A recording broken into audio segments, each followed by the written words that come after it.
Warahmatullahi wabarakatuh. Kami dari kelompok 9 akan menjelaskan sedikit tentang osteoporosis. Tulang merupakan struktur hidup yang di dalamnya terdapat protein, mineral, terutama kalsium dan fosfat. Jika tubuh tidak mampu mengatur kandungan zat gizi tersebut di dalam tulang, maka tulang menjadi kurang padat dan rapuh. Ini yang dinamakan dengan osteoporosis. Rangka tulang di manusia ini biasa mengalami gangguan dan beberapa penyakit.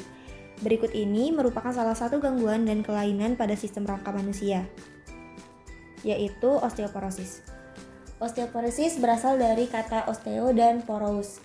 Osteo artinya tulang dan porous berarti berlubang-lubang atau keropos. Jadi, osteoporosis adalah tulang yang keropos, yaitu penyakit yang mempunyai sifat khas berupa penurunan massa tulang disertai dengan penurunan kualitas jaringan tulang yang dapat menimbulkan kerapuhan pada tulang.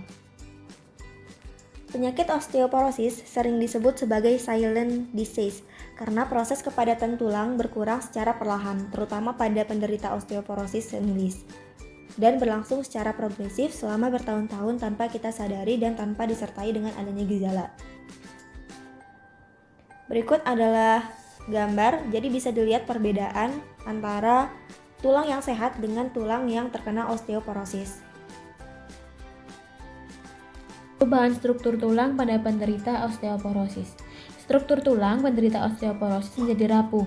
Pengeroposan terjadi baik pada tulang kompak maupun tulang spons. Kerja osteoklas, sel penghancur struktur tulang, melebihi osteoblas, sel pembentuk tulang, sehingga kehilangan massa tulang tidak dapat dihindari dan kepadatan tulang menjadi berkurang. Akibatnya, tulang menjadi keropos, tipis, dan mudah mengalami patah, terutama pada tulang pergelangan, tulang belakang, dan lain sebagainya. Jenis-jenis osteoporosis. Yang pertama, osteoporosis primer adalah osteoporosis yang terjadi akibat proses penuaan. Jenis ini ada dua tipe, yaitu osteoporosis postmenopausal dan osteoporosis senilis.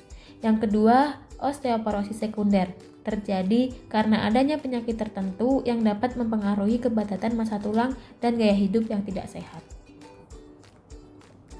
Adapun akibat dari osteoporosis, massa tulang yang berkurang menyebabkan tulang menjadi rapuh dan lemah, sehingga bila terbentur atau jatuh dapat menyebabkan fraktur atau patah tulang.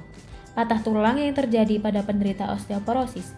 Patah tulang umumnya terjadi pada bagian tubuh seperti patah tulang pergelangan, paling sering dialami oleh wanita usia 50-70 tahun.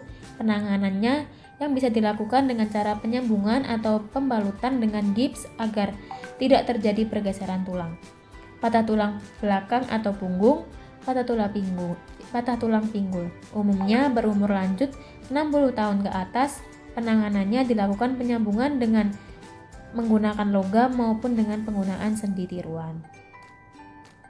Selanjutnya ada diagnosis osteoporosis, yaitu di mana ini untuk mendeteksi keadaan massa tulang dengan cara sebagai berikut. Yang pertama ada pemeriksaan radiologi, pemeriksaan radioisotop, pemeriksaan kuantitatif computerized tomography. Yang keempat magnetic resonance imaging.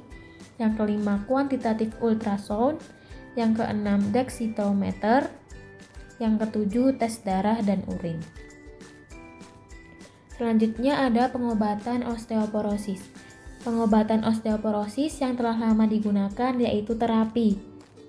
Terapi ini bisa terapi medis yang lebih menekankan pada pengurangan atau peredakan rasa sakit akibat patah tulang. Selain itu juga dilakukan terapi hormon pengganti TPH atau hormon replace therapy, yaitu menggunakan estrogen atau progesteron. Terapi lainnya yaitu terapi non-hormonal, antara lain seperti suplemen kalsium dan vitamin D. Selain dilakukan pengobatan, osteoporosis juga dapat dicegah dengan cara memiliki pola makan sehat, terutama mencukupi kebutuhan kalsium dan vitamin D, dua nutrisi penting bagi kesehatan tulang. Memperbanyak olahraga, usahakan agar kulit terkena sinar matahari selama paling tidak 10 menit sebelum menggunakan tabir surya. Berhenti merokok, membatasi konsumsi minuman beralkohol juga dapat melindungi dari osteoporosis dan masih banyak cara pencegahan yang lainnya. Cukup sekian yang dapat saya sampaikan, kurang lebihnya mohon maaf. Wassalamualaikum warahmatullahi wabarakatuh.